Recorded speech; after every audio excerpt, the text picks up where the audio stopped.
Hello everyone, this is day 16 of the 30 days of food photography breakdown. My name is Prathamesh and I totally understand it becomes difficult when you want to shoot amazing food photos but you don't know how to, right? So this is the first step that you need to do as a home baker, as a freelancer, as a restaurant owner or any kind of food content creator wanting to shoot amazing food photos and videos for their Instagram page as well as their business, right? You need to understand how do you decode any kind of food photo that you see on interest or on Pinterest or on Instagram, right? So Instagram or Pinterest, whatever food photos or videos that you see, you need to understand how do you break down those food photos in order to understand ki, okay, you take this information and how can you apply it for yourself as well, right? So for that purpose, I've started this series and today we are on the day 16 as the text suggests. So day 16 of 30 days of food photo breakdown. Let's start going. Perfect. So, in any kind of food photos, the first step that I take to decode this food photo is understanding the lighting. Where is the lighting coming from, right? And the first step, in order to understand where is the lighting coming from, we see the shadows of any part of the food subject, right?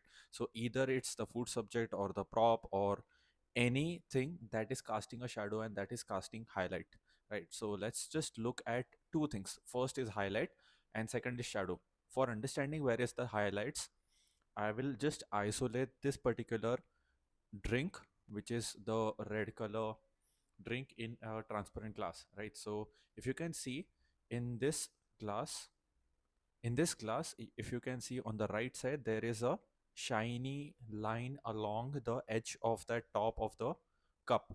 That suggests that the light is on the opposite side of it because that's just the nature of the shape of the glass, right? So the highlights are being casted onto this particular edge. That means the lighting is coming from this direction. That is one clue for understanding what where is the lighting coming from.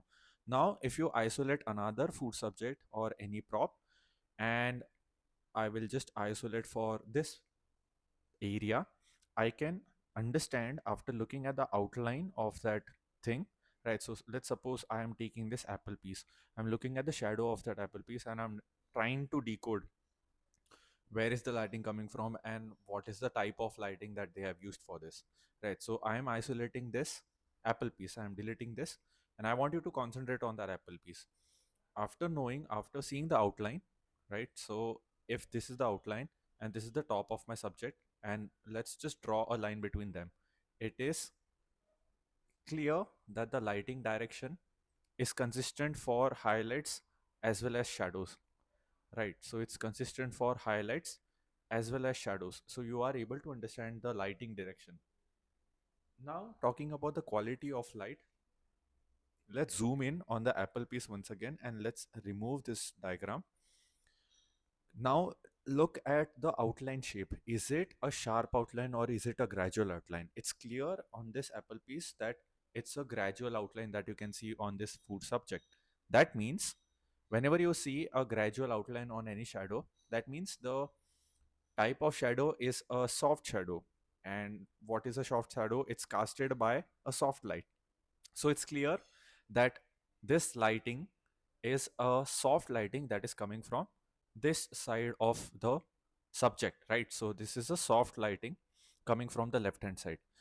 After we are clear with the lighting direction and the qualities of light, let's try to look at the visual aesthetics aspect and understanding why this food photo is so appealing. Now it's very clear along the lines of color. So if you can see, let's see one by one. There are red strawberries, beige colored apples, red color drink, again red color strawberries, red color backdrop. Some, let's zoom in and see what this is. I am not sure what these particles are, but they are in brown, red, beige colors, right? So if you can see what are the colors over here, let's type it out. Let's type it out. The colors are white.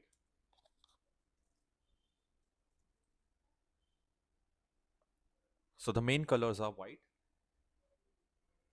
beige. Beige is just off-white brownish, right? So brown and red. And most importantly, the color, the prominent color over here is the red and its shades. That means it's a neutral color theme.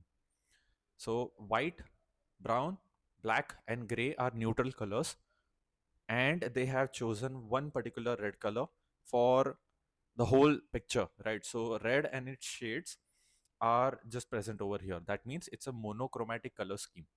So it's just red colors everywhere and the shades of red. So that's about the color scheme. And just because it's a shade of red and all of the neutral colors are present, it gives a nice consistent look to this image throughout, right? Second visual aesthetics clue over here is this particular edge of the paper, right? Any edge, any triangle that you see in a food photo helps you to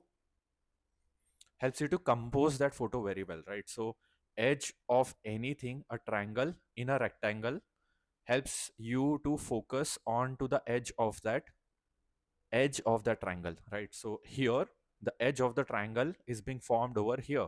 So you can clearly see the main subject of this image is this red color drink, right? So that's the visual aesthetics clue for composition. And everything, this whole powdered things are laid out over here, so that is giving a nice vibe to the image as well, right? So you can clearly see that there are colors of reds, the neutral colors, there is an edge, the triangle is visible, and there's a soft nice white lighting going on from the left hand side. And that's the breakdown that I did for this food photo that you can see. Let's try to imagine like what is the use case of this food photo. Most probably they are showcasing the infused plant leaves drink in this food photo. So it's kind of a tea brand image for this picture, right? So that's the whole food photo. And I hope you found it useful and you are going to decode further food photos that you see on Pinterest or on Instagram. And my name is Prathamesh. Again, I'm a food photography coach. I have helped more than 1500 plus students in the past 1 year to improve their food photography. And if you want to learn from me, I have a 7-day challenge where I'll teach you about everything that you need to know about food photography with just your mobile phone. So check the first link in the description, and I'll see you tomorrow for the day 17. Good day.